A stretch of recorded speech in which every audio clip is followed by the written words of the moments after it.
Greetings, fellow merchants. Today we are going through the dusty streets of Istanbul. Let's get into it. A big mat holder for the base game mats and for the expansion mats. Double token tray for the card upgrades, mosque upgrades, market tiles, ladders and first player token.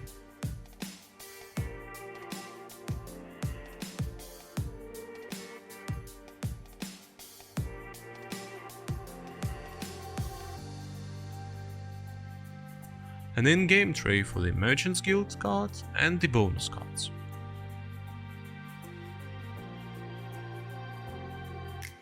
A small token tray for the Dice, Smuggler, Governor and Ladderman tokens. Tray for all the coins.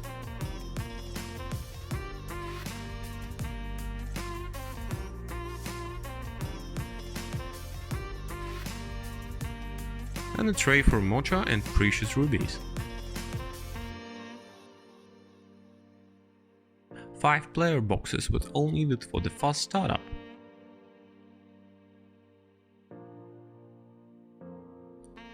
And here's an overview of how it fits into the box. Reference guides go here, then the player boards and the rule books. That's all folks, thanks for your attention, have a great game and let's make gaming more exciting together.